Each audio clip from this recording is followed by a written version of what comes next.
முதல்ல நான் தள்ளுவண்டி வச்சலையா அந்த இடத்துல தான் நிற்கிறோம். நம்ம கடையில் மதுரை பன் பரோட்டா. பன் பரோட்டாவுக்கு சப்பாத்தி கட்டை வச்சுலாம் தேய்க்கக்கூடாது. ஹோட்டல் ரெஸ்டாரண்ட் அந்த மாதிரி வச்சுருந்தீங்க அப்படின்னா இந்த வீடியோ உங்களுக்கானது தான். Hi guys, welcome to Sambath and SivaKannan. நாங்கள் எங்கே இருக்கோம் அப்படின்னு கேட்டிங்கன்னா கோயம்புத்தூரில் கருமத்தாம்பட்டியில் முதல்ல நான் தள்ளுவண்டி வச்சலையா அந்த இடத்துல தான் நிற்கிறோம். இப்போ தள்ளுவண்டி போய் கொஞ்சம் சின்ன கடையாக இருக்கும். இதுதான் நான் முதல்ல ஆரம்பித்த கடை. இங்கே என்ன வீடியோ அப்படின்னு கேட்டிங்கன்னா நம்ம கடையில் மதுரை பன் பரோட்டா இதை தான் நம்ம ஃபேமஸாக கொடுத்துட்ருக்கோம். அந்த பன் பரோட்டாவை எப்படி செய்கிறோம், அது எந்த மாதிரி குக் பண்ணுறோம் அப்படின்றது தெளிவாக இந்த வீடியோவில் சொல்ல போகிறேன். ஹோட்டல் ரெஸ்டாரண்ட் அந்த மாதிரி வச்சுருந்தீங்க அப்படின்னா கட்டாயம் இந்த வீடியோ உங்களுக்கானது தான். தொடர்ந்து பாருங்கள். சிவகண்ணுக்கு பார்த்தீங்கன்னா கருதப்பட்டியில் 2 கடை இருக்குது. இது பார்த்தீங்கன்னா பழைய கடை, பார்த்தீங்கன்னா அது புது கடை. இந்த கடையில் என்னென்னு பார்த்தீங்கன்னா முதல்ல நம்ம ஃப்ரைட் ரைஸு, காளானு, நூடுல்ஸு இதெல்லாம் இங்கே தான் ஆரம்பித்தோம். இதுக்கப்புறம் தான் மற்ற கடையெல்லாம் நான் ஆரம்பித்தது.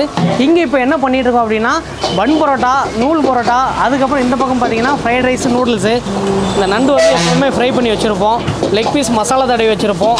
மீன், காடை, அது போக ஒன்று ஒன்றா ரெடி பண்ணிகிட்டு இருக்காங்க. அப்படியே இந்த பக்கம் பார்த்தீங்கன்னா வாரமாக பன் பரோட்டா போட்டுட்ருக்காரு. இந்த பன் பரோட்டா நார்மல் பரோட்டா மாதிரி கிடையாது. நம்ம ஏற்கனவே போன குக்கிங் வீடியோவில் பார்த்துருப்பீங்கன்னா இவரை பார்த்துருப்பீங்க. மணி இவரோட பேர்.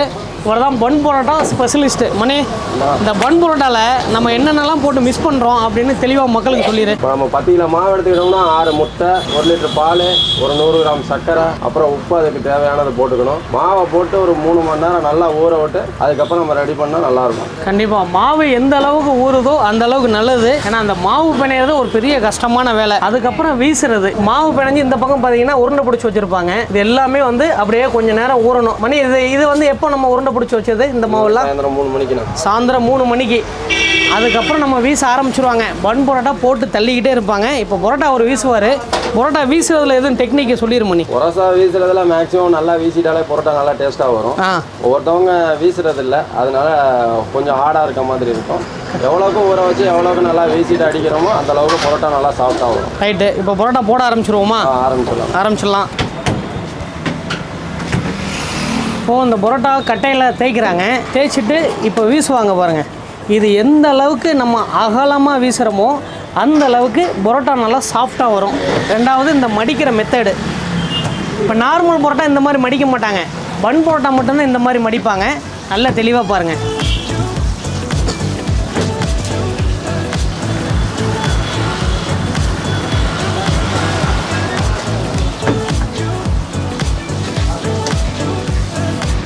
பரோட்டா பார்த்தீங்களா அப்படியே பலூனாக நிற்கிது.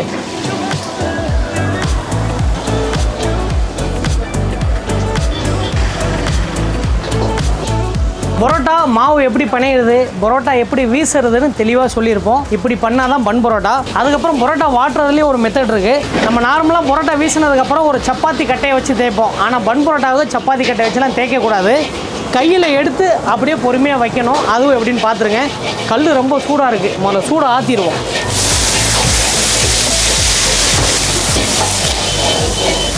இப்போ இதுக்கு மேலேயே ஆயில் ஊற்றணும்.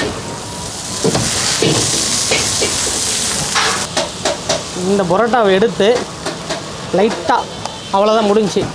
இதை எதுவுமே நம்ம தேய்க்கக்கூடாது, எதுவும் பண்ணக்கூடாது.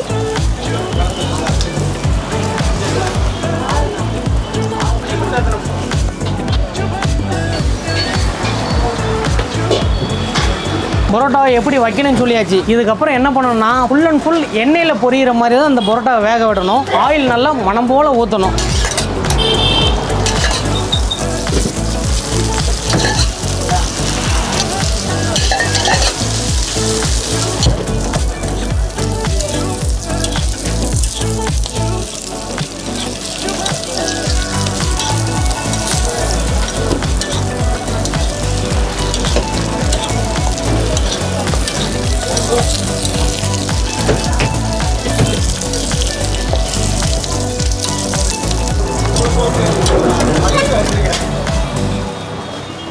நீங்கள் மதுரையிலலாம் பார்த்தீங்கன்னா இந்த தோசைக்கல்லே பார்த்தீங்கன்னா ஒரு மாதிரி குழியாக இருக்கும். எண்ணெயை நிறையா ஊற்றி எண்ணெயிலேயே பொரிச்சு எடுத்துருவாங்க. அதுவும் ஒரு மெத்தடில் பண்ணலாம், இதுவும் ஒரு மெத்தடில் பண்ணலாம். ஆனால் எண்ணெயில் நல்லா பொரிஞ்சு வேகணும். அதுதான் பன் பரோட்டா ஒரு மெத்தடு. அப்படியே இந்த பக்கம் பாருங்கள் பரோட்டா எவ்வளோ சாஃப்டாக இருக்குன்னு.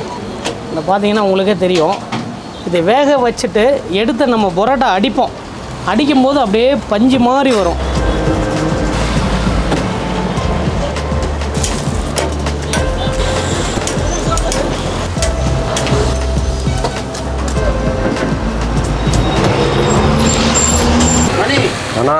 நேரம் பன் பரோட்டா செய்யறது பற்றி சொன்னீங்க. ஆமாண்ணா. இப்போ பன் பரோட்டா எப்படி சாப்பிட்றதுன்னு ஒரு டெக்னிக் இருக்குங்களா, அது சொல்லுங்களேன். இப்போ இந்த பரோட்டா பார்த்தீங்கன்னா மேலே செவந்து இருக்கிறத பார்த்தா ஒவ்வொருத்தவங்க மேலே உள்ள செவந்ததை மட்டும் எடுத்துகிட்டு உள்ளே இருக்கிறத பார்த்தா ஆனால் வேகலைன்னு சொல்லிடுறாங்க. ஆனால் இந்த பரோட்டாவோட மெத்தடே இது அப்படி தான். இதை எடுத்தோடனே முழுசாகவே பிச்சு போட்டு குழம்பு ஊற்றி அடிச்சிடறேன். முழுசாகவே அடிச்சிட வேண்டியதான். இன்னைக்கு அடிக்கிறேன் பாருங்க எப்படின்னு. எப்படி அடிக்கிறேன் நானும் பார்த்துறேண்ணா. அண்ணா ஒரு 50 பரோட்டா அடிக்க ரெடியாக இருக்கிறீங்களா? எத்தனை இருந்தாலும் அடிச்சிடலாண்ணா. ஒரு 50 பரோட்டா போதுங்க, டயட்டில் இருக்கிறேன். அப்படியெல்லாம் இல்லை, நீங்கள் எத்தனை கேட்குறீங்களோ அத்தனை அடிச்சுட்டு வந்துடுறேன். ஓகே மணி. மணி மாதிரி கூட வந்துடுறது. நீங்கள் சுட்டுட்டே இருங்க, அன்லிமிட்டடா. சரிண்ணா. நான் சாப்பிட்டே இருப்பேன்.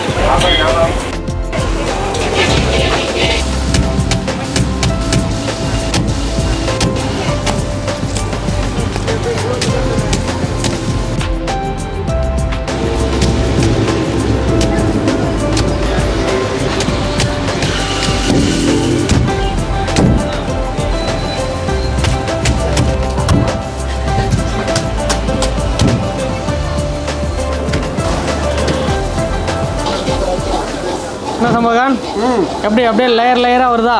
அப்படியே பூ மாதிரி இருக்குது. இந்த பன் பரோட்டா குருமாவை ஊற்றி ஊற வச்சு சாப்பிட்ணும். அதுதான் இதோட சாப்பிட்ற மெத்தடு. சம்பகான் எப்படி பரோட்டா சூரி மாதிரி மாறிடுவீங்களா? இப்போ பாருங்க, அப்படியே குருமா எல்லாமே 4 பரோட்டா சாப்பிட்டேன். குருமா இருந்தால் எவ்வளோ சாப்பிடுன்னு எனக்கே கணக்கு தெரியல. அப்படியே ஊற வச்சு அதுக்கு தூள் கலப்பு. கூடவே தானே நீங்கள் எப்போங்க 4 பரோட்டா சாப்பிட்டீங்க? கூடவே நின்னல அந்த டைம் தான். சும்மா நிற்க முடியுமா? சாப்பிட்டே நிற்க சொன்னீங்கன்னா நிற்கலாம். ஒன்றும் பண்ண முடியாது. சும்மா நல்லா முட்டி எடுத்து பார்க்கும்போதே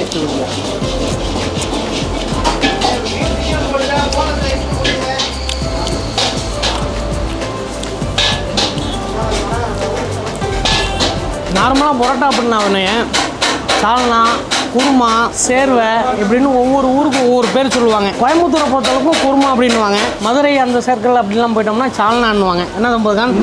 ரொம்ப அருமையான பன் பரோட்டா. இது என்னென்னா சாஃப்டாக இருக்கிறதுனால சர்வசாதாரணமாக நம்ம சாப்பிட்டுக்கிட்டே இருக்கலாம். எத்தனை சாப்பிட்டோன்னு கணக்கே தெரியாது, அந்தளவு சாப்பிட்லாம்.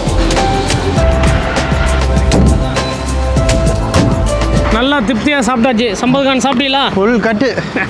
போன வீடியோவில் நீங்கள் பார்த்துருப்பீங்க, நம்ம பிரியாணி சமைச்சிருப்போம். அது வேறு ரெஸ்டாரண்ட்டு, அதுவும் கரும்புத்தம்பட்டிலே தான் இருக்குது. அதுக்கு நேர் ஆப்போசிட்டில் இந்த ரெஸ்டாரண்ட்டு. இது முதல்ல நம்ம சின்னதாக ஆரம்பித்த கடை.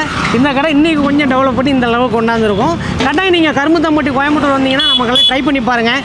இந்த மாதிரி உங்களுக்கு நம்ம ரெஸ்டாரண்ட்டில் சமைக்கிற வீடியோ ஏதாச்சும் வேணும் அப்படின்னா மறக்காமல் கமெண்ட்டில் சொல்லுங்கள். உங்களுக்கு டேரெக்டாக வீடியோ எடுத்து தெளிவாக உங்களுக்கு எக்ஸ்பிளைன் பண்ணுறோம். இன்னொரு டிஃப்ரெண்டான வீடியோவில் மீட் பண்ணுவோம். இந்த வீடியோ ஷேர் பண்ண மறந்துடாதீங்க. பாய்.